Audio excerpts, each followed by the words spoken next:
આ વિડીયોમાં આપણે જોવાના છે શબ્દ સમૂહ માટે એક શબ્દ. તો ચલો સ્ટાર્ટ કરીએ. દિવસનો કાર્યક્રમ. તો દિવસનો કાર્યક્રમ એટલે શું કહેવાય? દિનચર્યા. જે આખા દિવસનો કાર્યક્રમ જે કહેવાય કે આટલા વાગે ઉઠવાનું, આટલા વાગે આ કામ કરવાનું, તો એને આખી દિનચર્યા કહેવાય છે. જેનો કોઈ બેલી નથી તે, તો એને શું કહેવાય? અનાથ, નિરાશ્રિત અને નિરાધાર. લાગતા વળગતાની જાણ માટે ફેરવાતો પત્ર, તો એને કહેવાય છે પરિપત્ર. જે લાગતા વળગતાની જાણ માટે ફેરવાતો પત્ર હોય છે. જેની જોડ ન મળી શકે તેવું, તો એને શું કહેવાય છે? અજોડ, અદ્વિતીય અને અનન્ય બે નમૂન. અજોડ કહેવાય, અદ્વિતીય કહેવાય, અનન્ય અને બે નમૂન, જેની જોડ મળી શકે નહીં. જેમ કે તાજમહેલ છે તો એ બે નમૂન છે, એની જેવો બીજો ક્યાંય જોવા મળે જ નહીં. એમ ઝઘડાની પતાવટ માટે બંને પક્ષે સ્વીકારેલ નિષ્પક્ષ વ્યક્તિ કે નિષ્પક્ષ, જેનો કોઈ પક્ષ ન હોય એવો, તો એ લવાદ કહેવાય. જે ટૂંકમાં સમાધાન, જે વચેટિયો માણસ હોય તે.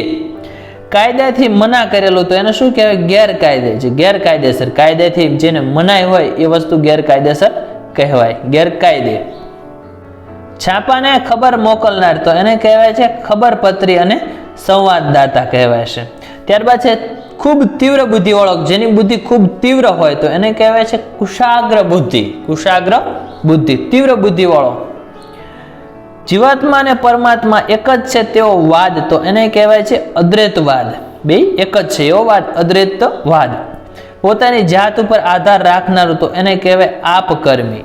પણ બાપની કમાણી ઉપર આધાર રાખે તો એને બાપકર્મી કહેવાય. પણ આપકર્મી એટલે પોતાની ઉપર આધાર રાખે. આગળના જે લેક્ચર આપણો આવ્યો તો એમાં મેં તમને આ વસ્તુ જણાવેલું છે. એમાં હતું કે બાપની કમાણી ઉપર આધાર રાખનારું તો બાપકર્મી. લેખકે ધારણ કરેલું બીજું નામ, તો એને કહેવાય છે ઉપનામ, તખલ્લુસ. ખજાનાની સંપત્તિ સાચવનાર, તો એને કહેવાય છે ખજાનચી. ત્યારબાદ છે કોઈની સાથે સરખાવી ન શકાય તેવું, તો એને કહેવાય અનુપમ. જે કોઈ સાથે સરખાવી શકાય નહીં. પોતાની જાતને અર્પણ કરવું તે, તો એને કહેવાય છે સ્વાર્પણ. આંખ આગળ ખડું થઈ જાય તેવું, તો એને કહેવાય આબેહૂબ, હુબહુ. અધિકારી આગળ રજૂ કરવામાં આવતી હકીકત, તો કેફિયત અને બયાન કહેવાય તેને. ગામનો વહીવટ કરનારી સંસ્થા, તો એને કહેવાય છે ગ્રામ પંચાયત. જે ગામનો વહીવટ કરનારી સંસ્થા હોય તે. ભાવિનો વિચાર પ્રથમથી કરી શકે તે, તો એને કહેવાય દૂરંદેશી, દીર્ઘદર્શી. મતલબ કે જે ભવિષ્યનો વિચાર કરી શકે, ભવિષ્યમાં આવું થશે, એના આધારે પોતાનું કાર્ય કરે. ખડખડાટ હસવું તે, તો એને કહેવાય છે મુક્ત હાસ્ય, અથવા એને અટ્ટહાસ્ય પણ કહેવાય છે, મોટેથી હસવું. મૂર નામના એક રાક્ષસને હણનાર, મોરારી. ઈચ્છેલું આપનારી ગાય, તો એને કહેવાય છે કામધેનુ ગાય. પાણી વગરની રેતાળ જગ્યા, તો એને કહેવાય છે મરુભૂમિ. જે રેગિસ્તાન ને એ બધું છે એ મરુભૂમિ કહેવાય છે, જ્યાં પાણી જ ન હોય દૂર દૂર સુધી. યજ્ઞમાં હોમ કરતા બાકી રહેલો પ્રસાદી રૂપ પદાર્થ, તો એને કહેવાય છે હુતશેષ. ઇન્દ્રિયોથી જેનો અનુભવ ન થઈ શકે, તો એને કહેવાય છે અતિન્દ્રિય. મજબૂત કે ટકાવ નહીં તેવું, તો એને કહેવાય છે તકલાદી. તકલાદી વસ્તુ મજબૂત કે ટકાવ હોય નહીં.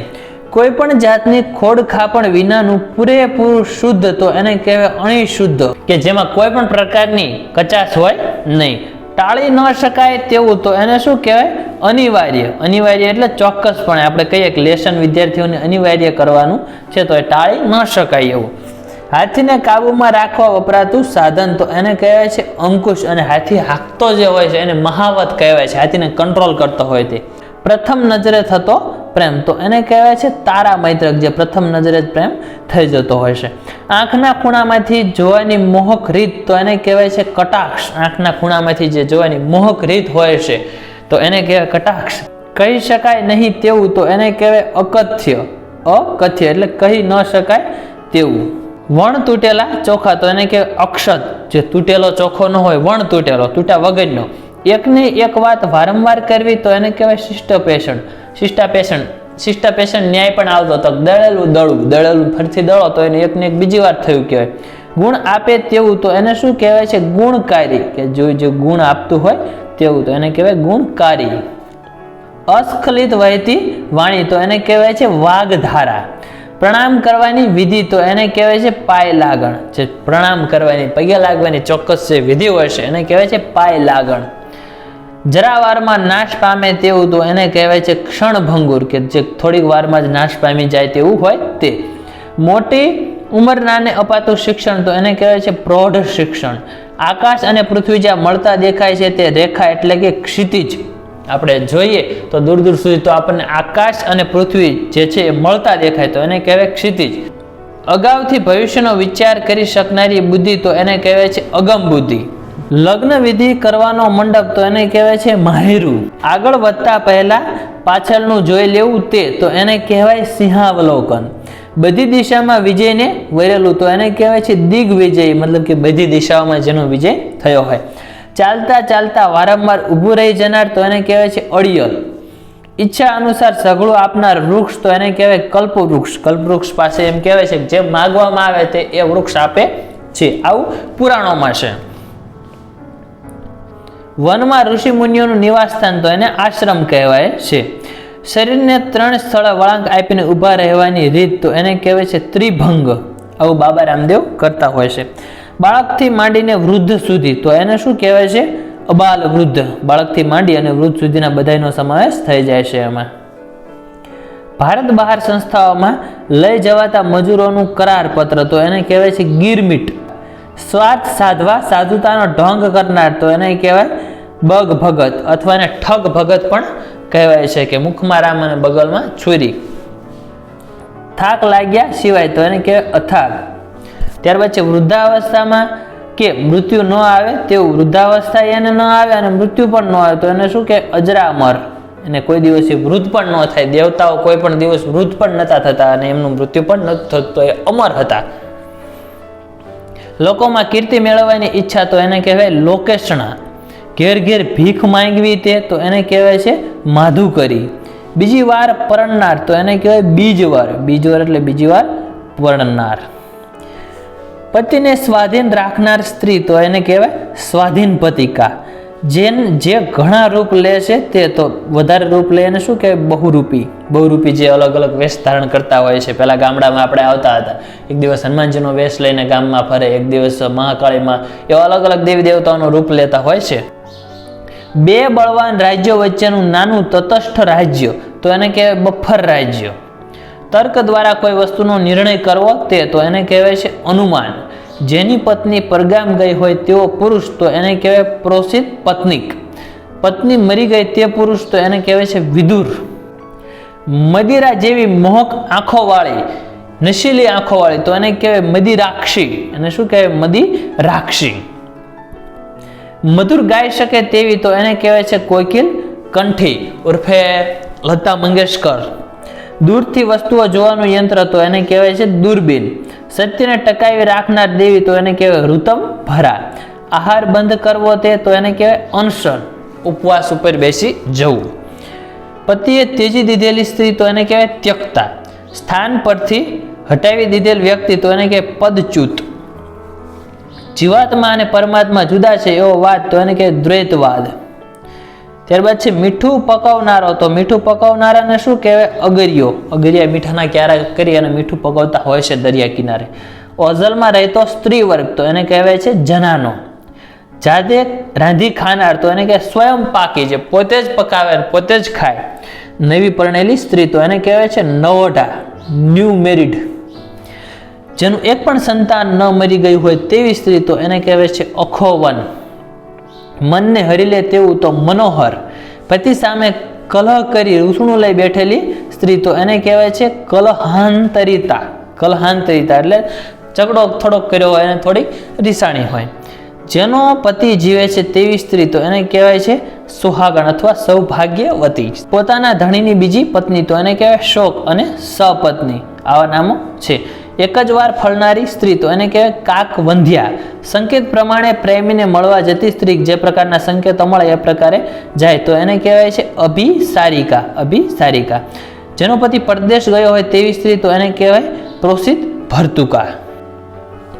હું ઉતરતો છું એવો મનોભાવ તો એને કહેવાય લઘુતા ગ્રંથિ, અને હું ચડિયાતો છું એવો મનોભાવ હોય તો એને કહેવાય ગુરુતા ગ્રંથિ. અમુક વ્યક્તિને શું કમ્પેરિઝન જ કરવા લાગે, કોઈ પણ વ્યક્તિને મળે કે ક્યાંય પણ જાય તો બસ આનથી આપણે હું ચડિયાતો છું અથવા આનથી હું નીચો છું, એવી કમ્પેરિઝન જ કરતા હોય છે. પણ ખરેખર કમ્પેરિઝન કરવાથી સાચી લાઈફમાં મજા નથી. પણ ખરેખર પોતાને બેસ્ટ બનાવવાની હર વખત કોશિશ, અને કોઈ દિવસ કોઈને પોતાનેથી ઊંચો ભાવ પણ નહીં લાવવાનો, નીચો ભાવ નહીં, એ જ સાચી માનવતાની નિશાની છે. કે કોઈ એવું જોઈને અંજાઈ નહીં જવાનું અને સામાન્ય પરિસ્થિતિમાં પોતે ગભરાઈ ન જાય. દર વર્ષે અપાતી રકમ તો એને કહેવાય સાલિયાણું. અમુક રાજા રજવાડાઓને સાલિયાણું આપવામાં આવતું હતું. પગાર લીધા વિના સેવા ખાતર કામ કરનાર તો એને કહેવાય મનારહ. ક્યારેય વૃદ્ધ ન થનાર તો એને કહેવાય છે અજર. મહેનત કરી જીવનાર તો એને કહેવાય છે શ્રમજીવી. બધાની આગળ રહેનાર તો એને કહેવાય છે અગ્રેસર. જાતિની ભેળસેળ તો એને કહેવાય વર્ણસંકર. વર્ણસંકરતા પણ કહેવાય છે, વર્ણસંકર પણ કહેવાય છે. ભોજન પછી ડાબે પડખે સૂતે તો એને શું કહેવાય વામ કુક્ષી કરી કહેવાય. આકાશી પદાર્થોનું નિરીક્ષણ કરનાર શાળા તો એને કહેવાય છે વેધશાળા. જેનું આચરણ વ્યવહારમાં થઈ શકે તે તો એ છે વાસ્તવિક, રિયાલિટી, પ્રેક્ટિકલી હોય. અશુભ સમાચારનો પત્ર કાળોતરી. શુભ સમાચારનો પત્ર તો એને કહેવાય કંકોત્રી અથવા કંકુમ પત્રિકા. પીવાને યોગ્ય તો એમ કહેવાય પેય, પીવા જેવું હોય.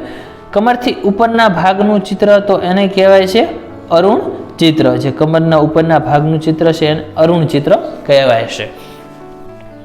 કોઈને ગણકાર્યા વગર જિંદગી પસાર કરનાર તો એને કહેવાય મસ્ત અલગારી, મસ્તીમાં પોતાની જીવતો હોય, કે કોઈને એને દરકાર ન હોય કે માણસો શું કહેશે કે શું થશે, કોઈ પણ વાતની કોઈ ગણકાર જ નહીં, એ પ્રકારની જિંદગી જીવનાર. કવિઓનું સંમેલન તો એને કહેવાય મુશાયરો. ઘણીવાર આપણે જોતા હોઈએ છીએ મુશાયરો હોય, રાહત ઇન્દોરીન, એ બધા મોટા મોટા કવિઓ અને શાયરો હોય અને આખી જે વાતો કરતા હોય એ મુશાયરો કહેવાય એને.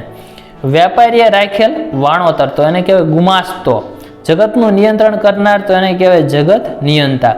કોઈની મદદ વિના આડેધડ ચાલતો વહીવટ તો એને કહેવાય અરાજકતા. કોઈની મદદ વિના આડેધડ ચાલતો કોઈ વ્યવસ્થિત પ્રકારનો કોઈ નેતા ન હોય, કોઈ સંચાલન જ મેનેજમેન્ટ સ્ટ્રક્ચર જ ન હોય તો એ અરાજકતા. રાજ્યોમાં પહેલા ઘણીવાર અરાજકતા ફેલાઈ જતી હતી, યુદ્ધોને એવું થતું હતું ત્યારે. શહેર કસ્બામાં ભરાતું બજાર તો એને શું કહેવાય છે ગુજરી. નદીની કાંકરાવાળી જાડી રેતી તો એને કહેવાય છે વેકરો. મરઘીનું બચ્ચું તો એને શું કહેવાય છે પિલ્લું. અણીના વખતે તાકડે. સવારનો નાસ્તો તો શિરામણ. બપોરનું ભોજન તો એને રોંઢો.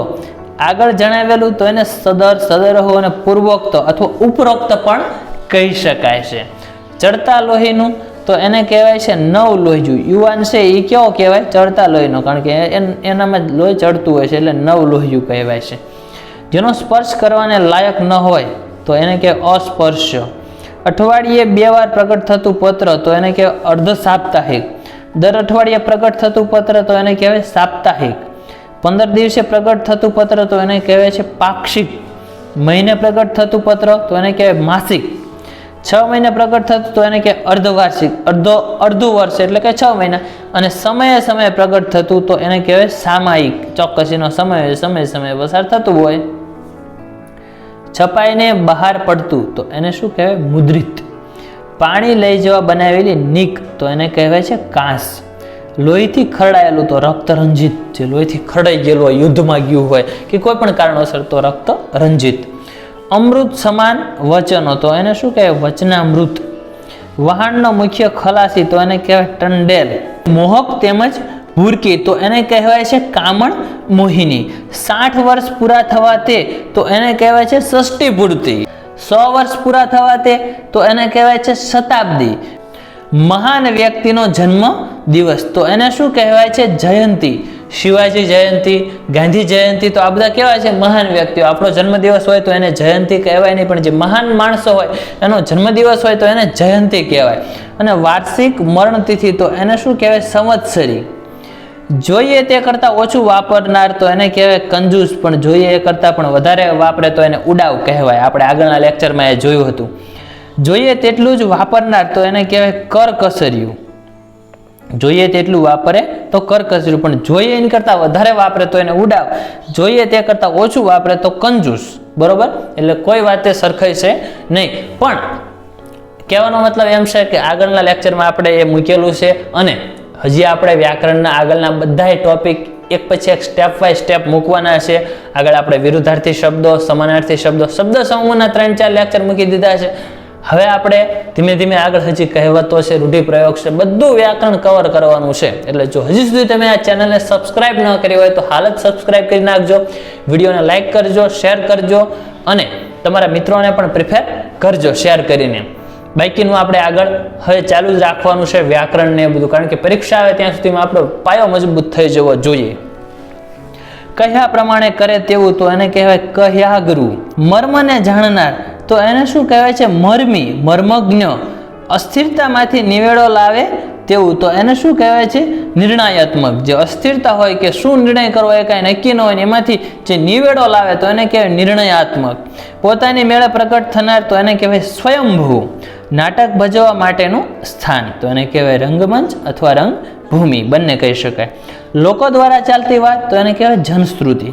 50 વર્ષ પૂરા કરી 51મા વર્ષમાં પ્રવેશવું તો તેને કહેવાય વન પ્રવેશ.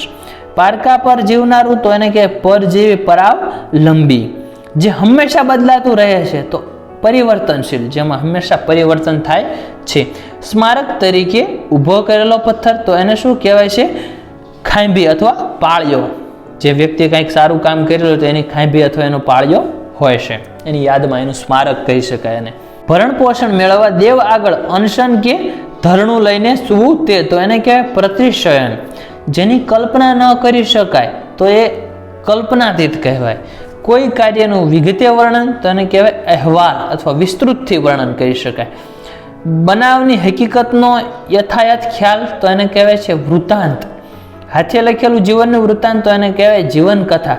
અને પાપ કે અન્યાય સામે ઉત્પન્ન થતો ક્રોધ તો એને કહેવાય છે પુણ્ય પ્રકોપ.